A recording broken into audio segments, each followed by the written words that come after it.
Hi friends, welcome to Rahi சமையல். ராஹி சமையலில் இன்றைக்கி சிம்பிள் அண்ட் ஈஸியான ஒரு லட்டு ரெசிபி பார்க்கலாம் வாங்க. லட்டு ரெசிபினா என்ன? ரொம்ப ஈஸியான சிம்பிள் ரவா லட்டு தான். அது என்னோடய ஸ்டைலில் எப்படி பண்ணுறான்னு பார்க்கலாமா? அதுக்கு நான் வீட்டில் இருந்த நட்ஸ் பவுடர் காலியாகிடுச்சு. அதுக்காக கொஞ்சமாக வீட்டில் என்னென்ன இருக்கோ அது மட்டும் எடுத்துக்கிட்டேன். பாதம், பிஸ்தா, அப்புறமா கொஞ்சோண்டு ஒற்றைக்கடலை எடுத்துக்கிட்டேன். ஒற்றைக்கடலையும் வதக்கிக்கணும். அதுக்கப்புறமா நம்மக்கிட்ட என்ன ட்ரை நட்ஸ் இருக்கோ அதை ஆட் பண்ணிக்கலாம். என்கிட்ட கொஞ்சம் விதைங்கள்லாம் இருந்துச்சு, சன்ஃப்ளவர் சீட்ஸு அந்த மாதிரி. அது எல்லாமே நான் ஆட் பண்ணிவிட்டு எல்லாமே வறுத்துட்டு கொஞ்சம் ஆற வச்சியாச்சு. அதுக்கப்புறமா ஒற்றைக்கடலையும் சேர்த்து நான் வறுத்து ஆட் பண்ணிக்கிட்டேன். உங்கள்கிட்ட வேர்க்கடலை இருந்தாலும் நம்ம சேர்த்து ஆட் பண்ணிக்கலாம். நம்மக்கிட்ட வீட்டில் என்ன இருக்கோ ஓகே. வேர்க்கடலை இருந்தால் வேர்க்கடலை, ஒற்றைக்கடலை இருந்தால் ஒற்றைக்கடலை, இல்லை பாதாம் இருந்துச்சுன்னா பாதாம், அப்படி இல்லையா பாதாம் இல்லையா நம்ம வெறும் வேறு என்ன நம்ம வீட்டில் இருக்கோ அதை மட்டுமா வச்சு யூஸ் பண்ணி இந்த ரவா லட்டு செஞ்சு முடிச்சிடலாம். இப்போ வந்து இது என்ன சொல்கிறது, அவல் இருக்கு இல்லையா, அந்த அவல் வந்து சிவப்பு அவல்லேருந்து நிறைய அவல் இருக்குது. இந்த அவல் வந்து நார்மலான அவல், லேசான அவல் தான். இதுக்கு நடுவில் மிளகுத்தூள் காலியாகிடுச்சு. சரி, அதுவுமே வறுத்து அடித்து வச்சுக்கலான்னு சொல்லிட்டு அதுவுமே ட்ரை ரோஸ்ட் பண்ணிட்டேன். இப்போ இந்த மற்ற இன்க்ரீடியண்ட் எல்லாமே கொஞ்சம் ஆறிட்டுருக்கு அந்த நேரத்தில்.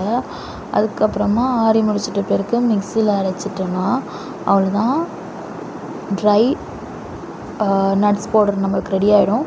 இந்த பவுட்ரு வந்து நம்ம வந்து சப்பாத்தி கூட, நம்ம பால் நல்லா கொதிக்க வச்சு சூடு பண்ணி கூட கொடுக்கலாம். கொஞ்சம் கட்டி இல்லாமல் நல்லா கையிலையே தூள் பண்ணி ஆற வச்சுக்கோங்க. அதுக்கப்புறமா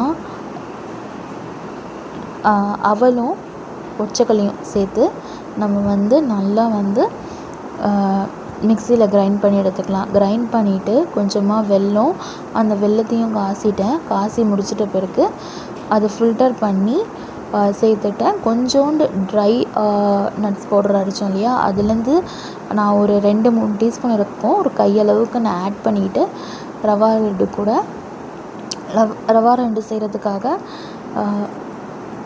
அந்த நட்ஸ் பவுடரும் சேர்த்து நான் ஆட் பண்ணிவிட்டு வெல்லத்தை வந்து அப்படியே நம்ம பாகு மாதிரி கரைச்சி நம்ம வந்து ஆட் பண்ண வேண்டியதான். ஆட் பண்ணிவிட்டு நம்ம வந்து அப்படியே சாப்பிட்டாலும் நல்லா தான் இருக்கும். ஆனால் வந்து எங்கள் வீட்டில் அப்படி சாப்பிட மாட்டாங்க. நல்லா வந்து நல்லா உண்டை பிடிச்சி ஆவி பிடிச்சி ஸ்ட்ரீம் பண்ணால் மட்டும்தான் சாப்பிடுவாங்க. நல்லா உண்டை பிடிச்சி நம்ம வந்து ஆவி பிடிக்க வச்சிடலாம். மீதி இருக்க நட்ஸ் பவுடரை எடுத்து சேஃபாக ஒரு கண்ணாடி ஜாரில் போட்டு வச்சிட்டோன்னா சூப்பராக வந்து ரவா லட்டு ரெடி ஆகிடும். இப்போ வந்து நல்லா ஆறிடுச்சு. இந்த பாகு காசுனதில் எல்லாம் கலக்கி விட்டுட்டேன். இப்போ நம்ம வந்து உண்டை பிடிச்சி ஸ்டீம் பண்ண வேண்டியதான். அவ்வளோதான், ரவா லட்டு முடிஞ்சிருச்சு. ஃப்ரெண்ட்ஸ், இந்த வீடியோ பிடிச்சிருந்தால் லைக் அண்ட் ஷேர் பண்ணுங்கள். மறக்காமல் சப்ஸ்கிரைப் பண்ணுங்கள். தேங்க்யூ ஸோ மச் ஃபார் வாட்சிங்.